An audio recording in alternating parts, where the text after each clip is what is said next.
Hey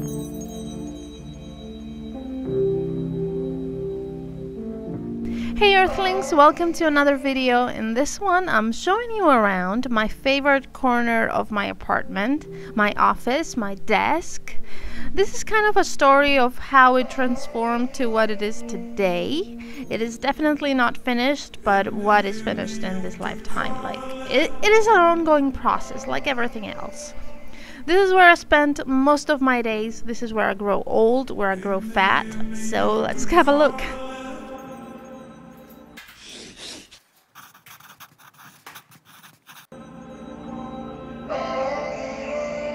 So this is what it looked before. Even though our apartment is really small, not enough light was getting into that corner, and it was really busy with the open bookcase, and I always moved things around, but it never really felt like a space I wanted to spend some time in, you know? So first things first, let's DIY the desk. The color did not match with the rest of the decor, so I had to change. And because for the sake of space, Mike and I are sharing this desk for the time being, it was kind of okay for me, but it was too short for him. So in order to make it taller, we added some legs. Pretty easy process. Just unscrew the little rubber leggy things the desk had from before and screw in the bigger legs. Easy peasy.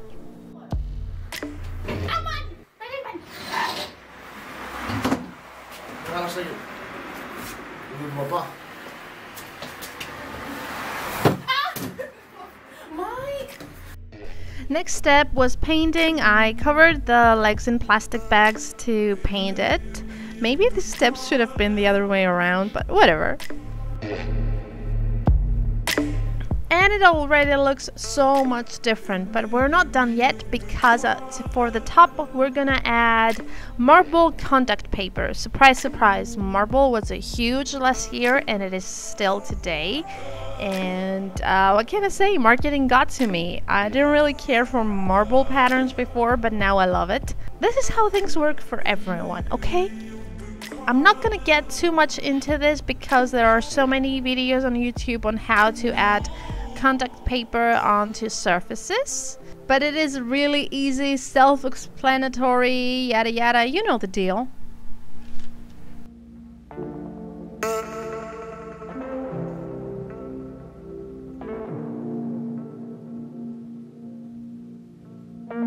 Then at some point we made the decision to open a hole in the wall and have a window, and it created a huge mess. Like, I was cleaning wall stuff a year later, but it was so much worth it because there's so much light coming in, so much fresh air, and it was the best thing we ever done for this place.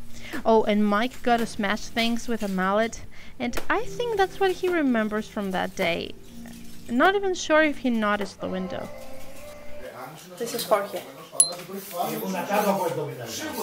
The last thing I want to show you today is how I created this gallery mood board.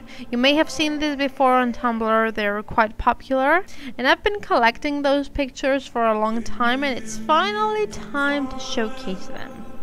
So the first thing I did was to lay every picture on the floor, and I played around with the placement for quite some time.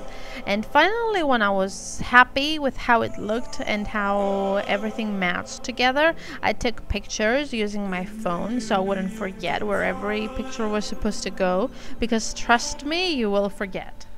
Secondly, washi tape. Washi tape is a key component for this DIY. I got this florally and this tropical leafy pattern on eBay while being bored one day, and I really like washi tape. I don't know, is this weird? Now, washi tape is not very durable, meaning it's not permanent, but permanent is not what you're looking for here, because the good thing about this mood board is that you can change it according to your mood. Meaning, if you're feeling fashionable, you can change the theme to fashion sketches, or flip-flops and beaches for summery vibes, or whatever you feel like looking at and getting inspired.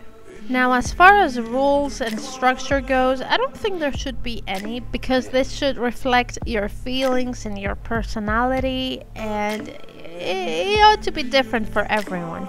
But I followed this basic motif. I put my larger picture in the middle, and then I cut this picture of the earth in half and put the pieces on either side, because it reminded me of all you earthlings. And also because, you know, the earth kind of holds us all together. I don't know how to explain it, but that was, you know, my thought at that point, and hopefully you understand.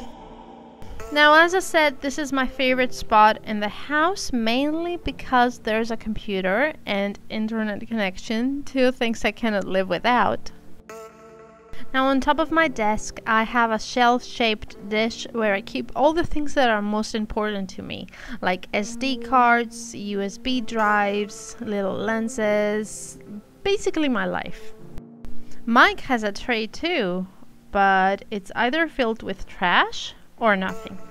I always keep like a little notebook at hand to write notes and to-do lists, and I've been trying to be more consistent with bullet journaling, but it's not going all that great, I'll tell you that. Now, behind that I have a little jar that holds all my pens and pencils and my mic, where I do all my voiceovers with. Now, the extra legs have been holding up pretty well, if you're wondering, even a year and a half later. As long as you don't move the desk around, it is perfectly fine, and even though they're not ideal for the shape of this particular desk.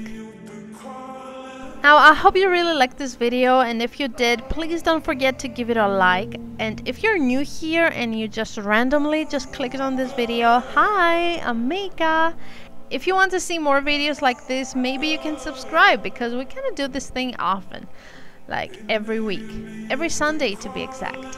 And I would really love if you can join us again next week. Now, I also want to see pictures of your desks, and you can send me some. You can post your pictures and tag me at MikaSailor or use the hashtag SailorDIY. That's it. Thank you so much for watching. I will see you very, very soon. Bye!